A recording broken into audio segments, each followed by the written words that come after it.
मुंबई की एक शांत सुबह, एक लड़की रेलवे स्टेशन से बाहर आती है। एक अजनबी उसके पीछे पीछे चल रहा था। कुछ घंटे बाद वो लड़की गायब हो जाती है और 10 दिन बाद उस लड़की का जला हुआ शव जंगल में मिलता है।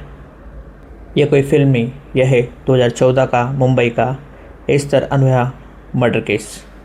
एस्तर अनोया 23 साल की IT इंजीनियर थी और मुंबई में एक बड़े IT फर्म में जॉब करती थी।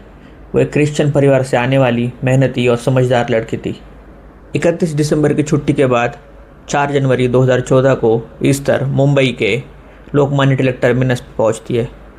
सुबह करीब 5 बजे वो टर्मिनल से बाहर आती है। तभी उसके पीछे पीछे एक आदमी चल रहा होता है। वो आदमी उसको गुस्से से घूरता घूरता उसके पीछे चल रहा होता है, जिसका नाम है चंद्रभान सानप। चंद्रभान एक हिस्ट्री शीटर था और पुलिस के रिकॉर्ड में उसका नाम तब भी था। पुलिस उसको छोटी मोटी चोरियों के लिए पहले से जानती थी। जब उस लड़की के पीछे टर्मिनस के बाहर धीरे धीरे आता है, वो उसकी तरफ घूरता हुआ उसके पीछे ही चल रहा था। तभी कुछ देर के बाद वो दोनों ही रेलवे स्टेशन से बाहर आ जाते हैं और दोनों एक सुनसान सड़क की तरफ मुड़ जाते हैं। इसके बाद एस्तर कभी वापस नहीं दिखी। सानप ने एस्तर को कैब मिलने की मदद का झांसा दिया। सुबह सुबह ट्रांसपोर्ट मिलना कठिन था, एस्तर ने भरोसा कर लिया। CCTV में साफ दिखाई देता है एस्तर स्टेशन से बाहर जा रही थी और उसके पीछे पीछे सानप भी स्टेशन की बाउंड्री से बाहर उसके पीछे पीछे चले जाता है। दोनों फिर एक सुनसान रास्ते पर मुड़ जाते हैं। दरअसल एस्तर को सुबह सुबह कैब मिलना मुश्किल था और चंद्रभान उससे बात करके बोलता है कि मैं आपको कैब दिलाने में हेल्प कर सकता हूँ। यही चीज़ एस्तर का भरोसा जीत लेती है, क्योंकि मुंबई में उस समय सुबह सुबह कैब मिलना बहुत ही मुश्किल था। कुछ ही मिनटों में सानप एस्तर को स्टेशन के पीछे वाले सुनसान रास्ते पर ले गया। वहाँ जाके उसने एस्तर के साथ ज़बरदस्ती करने की कोशिश की और इसी झटपट में एस्तर ने सुना नहीं और उसका विरोध किया। यही देखते हुए सानप ने एस्तर की गला दबाकर हत्या कर दी और फिर जंगल में फेंक कर उसका शव जला दिया। जांच और पोस्टमार्टम रिपोर्ट में यह सामने आया कि सानप ने एस्तर पर ज़बरदस्ती करने की कोशिश की। यह वही कारण था जिसका उल्लेख कोर्ट में भी हुआ। आरोपी पर हत्या के साथ साथ यौन शोषण के प्रयास और संबंधित धाराएं भी लगाई गई। जब एस्तर ने विरोध किया, सानप ने उसे ज़ोर से धक्का दिया, ज़मीन पर गिराया और गला दबाकर उसकी हत्या कर दी। हत्या के बाद सानप ने एस्तर के शरीर को घसीटकर भांडुप की पहाड़ियों के पास ले गया। वहाँ उसने उस पर जलने वाला तरल डालकर आग लगा दी ताकि पहचान मिट जाए और अपराध छिप जाए।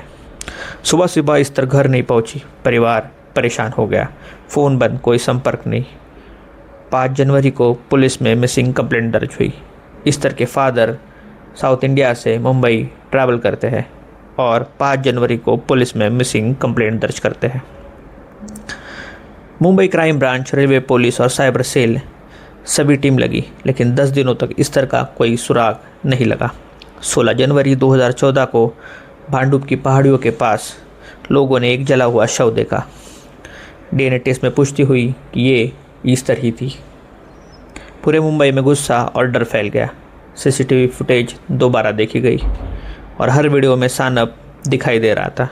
फ़ोन लोकेशन, रेल रिकॉर्ड और स्टेशन के पास की गवाहियाँ सभी सानप की ओर ही इशारा कर रही थी। 3 फरवरी 2014 को नागपुर से सानप को गिरफ्तार किया गया। पूछताछ में सानप टूट गया। उसने माना कि पैसों के खातिर उसने एस्तर की हत्या कर दी। उस पर ज़बरदस्ती की और विरोध करने पर गला दबाकर उसकी हत्या कर दी। बाद में शव को जलाने की बात भी सानप ने कबूल कर ली। कोर्ट में उस पर हत्या, यौन शोषण, अपहरण और सबूत मिटाने की धाराएं लगी। उसे दोषी ठहराया गया और उम्र कैद की सज़ा सुनाई गई। इस तरह अनोया का केस हमें याद दिलाता है कि एक गलत भरोसा इंसान की जान पे हावी हो सकता है। अगर आपको ऐसी क्राइम स्टोरीज सुननी है तो इस चैनल को लाइक करें, शेयर करें और सब्सक्राइब करें। धन्यवाद।